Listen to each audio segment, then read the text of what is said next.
नमस्ते बच्चों। आज हम क्षितिज पुस्तक से पाठ 6 प्रेमचंद के फटे जूते पढ़ेंगे, जिस पाठ के लेखक हैं हरिशंकर परसाई जी।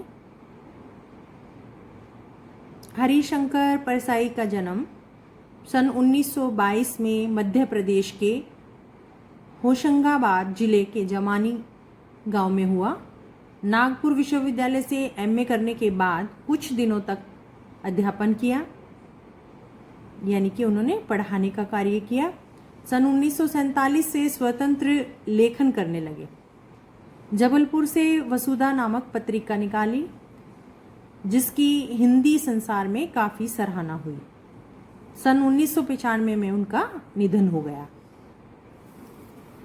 तो इन्होंने 1995 तक इन्होंने लिखा। हिंदी के व्यंग्य लेखकों में इनका नाम अग्रणी है।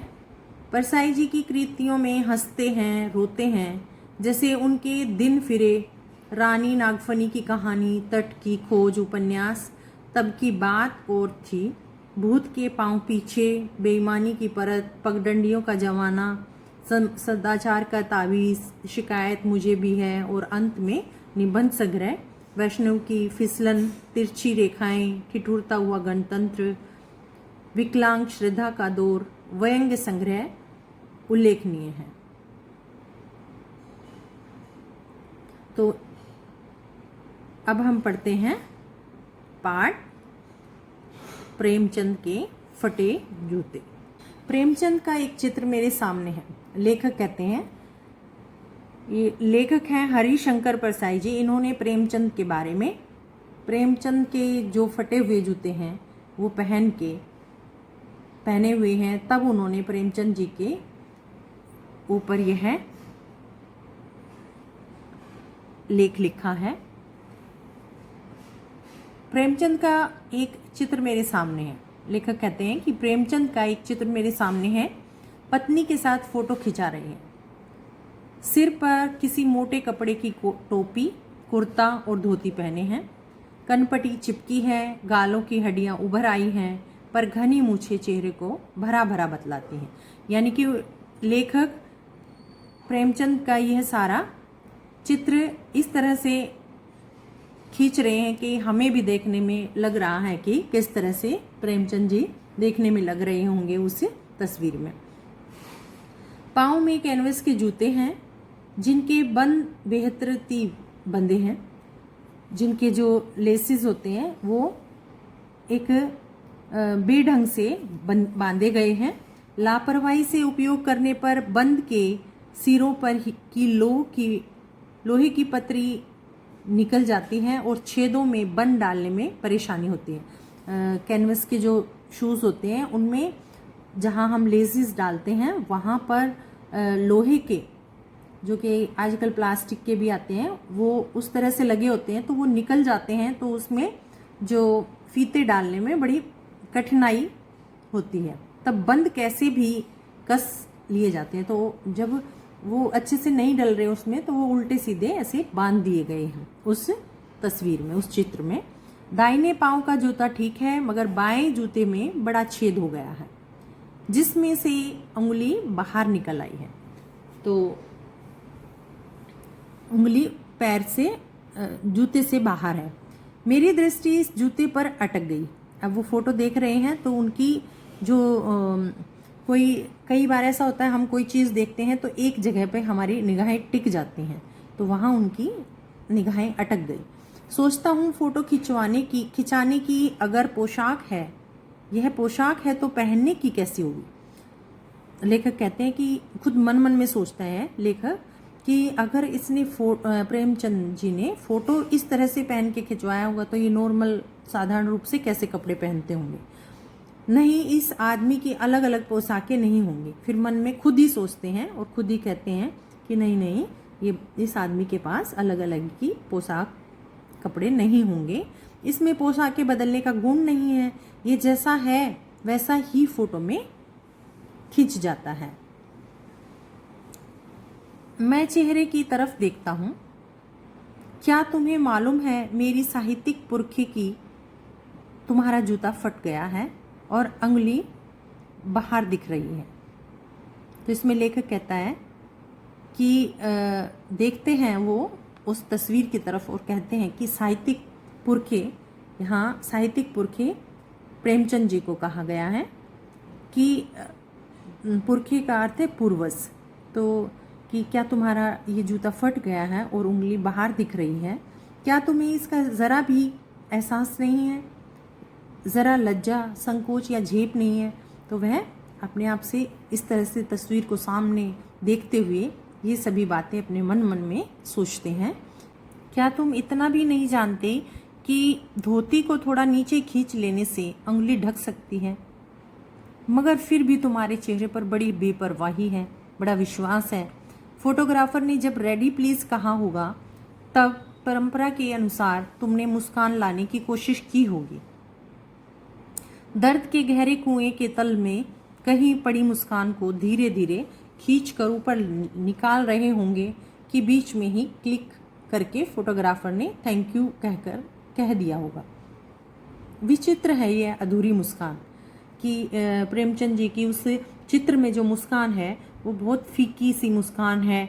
तो उन्हें लगता है कि मैं उनके जो जीवन में जो मुस्कान है वो बहुत गहराई में होगी और वह उस फोटो में मुस्कुराने की कोशिश कर रहे होंगे तो वो बहुत देर में वह मुस्कुराहट आई होगी तो अधूरी रह गई शायद। यह मुस्कान नहीं, इसमें उपहास है, व्यंग है।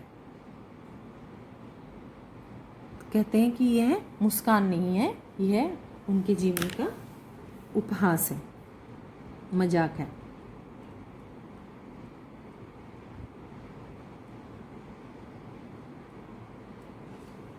ये कैसा आदमी है जो खुद तो फटे जूते पहने फोटो खिंचा रहा है पर किसी पर हंस भी रहा है। फोटो ही खिंचाना था तो ठीक जूते पहन लेते या न खिंचाते। फोटो न खिंचाने से क्या बिगड़ता था। शायद पत्नी का आग्रह हो रहा होगा और तुम अच्छा चल भाई कहकर बैठ गए होंगे। तो लेखक कहते हैं कि शायद फ़ोटो खिंचवाना उनकी मजबूरी होगी, शायद पत्नी ने उनसे आग्रह किया होगा, विनती की होगी कि चलो मेरे साथ फ़ोटो खिंचाओ और वो उनके साथ बैठ गए होंगे। मगर यह कितनी बड़ी ट्रेजेडी है कि आदमी के पास फ़ोटो खिंचाने को भी जूता न हो। मैं तुम्हारी ये फ़ोटो देखते देखते तुम्हारे कलेश को अपने भीतर महसूस करके जैसे रो पड़ना चाहता हूँ। तो लेखक सोचते हैं कि लेखक का मुंशी प्रेमचंद जी का जो जूता था वो फटा हुआ, उसको देखकर मैं उनके दुख को महसूस करके मेरा मन ऐसा करता है कि मैं रो पड़ूं। मगर तुम्हारी आंखों का यह तीखा दर्द भरा व्यंग मुझे एकदम रोक देता है। तो वह उनकी तस्वीर में वो देखते हैं तो उन्हें वह व्यंग की तरह से लगता है और वह एकदम से उनका जो रोना शुरू होने वाला है वह रुक जाता है उसको देखकर। तुम फोटो का महत्व नहीं समझते होते तो किसी से फोटो खिंचाने के लिए जूते मांग लेते। तो मांगे के कोट से वर दिखाई करते हैं लोग। वो कहता है कि लोग तो मांग के कोट या कपड़े कोई भी उनसे अपनी वर दिखाई, यानी कि जब लड़के को देखने आते हैं वह काम भी वह मांग के कपड़े से कर लेते हैं। और मांगे की मोटर से बारात निकालते हैं और मोटर गाड़ी मांग कर बारात में चले जाते हैं। फ़ोटो खिंचाने के लिए तो बीवी तक मांग ली जाती है। तुमसे जूते भी ही मांगते नहीं बने, तुम फोटो का महत्व नहीं जानते। तो वो कहते हैं जो हरिशंकर परसाई जी हैं, वो कहते हैं कि तुमने फ़ोटो को कोई महत्व नहीं दिया, तुमने फ़ोटो की कोई कीमत नहीं समझी, तभी तो तुम इस तरह से फटे हुए जूते पहन के फ़ोटो खिंचवा रही हो। नहीं तो लोग तो फ़ोटो खिंचवाने के लिए अपनी बीवी तक मांग लेते हैं और इससे बढ़कर क्या होगा। तो क्या तुम जूते नहीं मांग सकते थे? तुम फ़ोटो का महत्व नहीं जानते। लोग तो इत्र चुपड़ कर फ़ोटो खिंचाते हैं जिससे फ़ोटो में खुशबू आ जाएगी। यह व्यंग किया गया है कि लोग इस तरह के भी हैं जो फ़ोटो खिंचवाने के लिए अपने इत्र वगैरह का प्रयोग करते हैं, यानी कि इत्र जिनको परफ्यूम या सेंट वगैरह बोला जाता है, वो लगाते हैं ताकि फ़ोटो में खुशबू आए। गंदे से गंदे आदमी को भी फ़ोटो में भी खुशबू देती है। टोपी 8 आने में मिल जाती है और जूते उस ज़माने में भी 5 रुपये से कम में क्या मिलते होंगे। जूता हमेशा टोपी से कीमती रहा है, पर अब तो जूते की कीमत और बढ़ गई है और एक जूते पर 2500 टोपियाँ न्यौछावर होती हैं। तुम भी जूते और टोपी के आनुपातिक मूल्य के मारे हुए थे। यह विडंबना मुझे इतनी तीव्रता से पहले कभी नहीं चुभी जितनी आज चुभ रही है। जब मैं तुम्हारा फटा जूता देख रहा हूँ, तुम महान कथाकार, उपन्यास सम्राट, युग प्रवर्तक, जाने क्या क्या कहलाते थे, मगर फोटो में भी तुम्हारा जूता फटा हुआ है। वो कहता है कि आपको क्या क्या उपाधियाँ मिली हुई हैं, लेकिन फिर भी आपने ऐसा जूता पहना हुआ है जो फ़ोटो क्योंकि याद के लिए रखा जाता है। कब कब तक का फ़ोटो, हम कब देख के उसको याद करते हैं, कौन कौन फ़ोटो को देखता है, तब भी तुमने वह फटा हुआ जूता पहना। मेरा जूता भी कोई अच्छा नहीं है, यूँ ऊपर से अच्छा दिखता है, अंगुली बाहर नहीं निकलती, पर अंगूठे के नीचे तला फट गया है। अंगूठा जमीन से घिसता है और पैनी मिट्टी पर कभी रगड़ खाकर लहूलुहान भी हो जाता है। पूरा तला फिर गिर जाएगा, पूरा पंजा छिल जाएगा, मगर अंगुली बाहर नहीं दिखेगी। तो लेखक कहते हैं कि मेरा भी जूता इसी तरह का है कि ज़्यादा अच्छा नहीं है, लेकिन उसमें उंगली बाहर नहीं निकली हुई। तुम्हारी उंगली दिखती है पर पाँव सुरक्षित है, मेरी उंगली ढकी है पर पंजा नीचे से घिस रहा है। तुम पर्दे का महत्व ही नहीं जानते, हम पर्दे पर कुर्बान हो रहे हैं। तो कहता है कि पर्दे की भी कोई वैल्यू होती है कि चाहे मेरे पैर में कितना भी नुकसान हो रहा है, लेकिन जो लोगों को सामने दिखने वाली चीज़ है वो बिल्कुल सही दिखाई दे रही है। और प्रेमचंद जी का जूता नीचे से सही है, सेफ है, लेकिन ऊपर से उंगली दिख रही है। लेकिन उन्होंने दिखावे में विश्वास नहीं किया।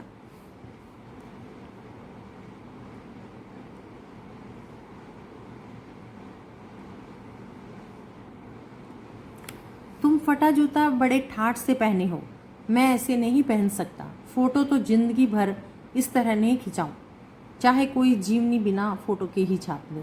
तो लेखक कहते हैं कि मैं कभी भी ऐसा जूता पहनकर फ़ोटो नहीं खिंचाऊंगा, चाहे बेशक मेरा फ़ोटो या मेरी जो जीवनी है वो बिना फ़ोटो के ही अधूरी रह जाए, लेकिन मैं कभी इस तरह का फ़ोटो नहीं खिंचवाऊंगा। तुम्हारी यह व्यंग मुस्कान मेरे हौसले पस्त कर देती है। क्या मतलब है इसका? कौन सी मुस्कान है ये? पस्त करना यानी कि हौसले टूट जाना। क्या मतलब है इसका? कौन सी मुस्कान है ये? क्या होरी का गोदान हो गया? क्या पूस की रात में नील गाय हल्कू का खेत चर गई? क्या सुजान भक्त का लड़का मर गया क्योंकि डॉक्टर क्लब छोड़कर नहीं आ सकते? नहीं, मुझे लगता है माधव औरत के कफन के चंदे की शराब पी गया, वही मुस्कान मालूम होती है। ये सारे प्रेमचंद जी के उपन्यास हैं, उपन्यास के चरित्र हैं जिनके बारे में ये बातचीत की गई है। मैं तुम्हारा जूता फिर देखता हूँ कैसे फट गया। यह मेरी जनता के लेखक क्या बहुत चक्कर काटते रहे कि आपने बहुत चक्कर काटे जो आपके जूते फट गए?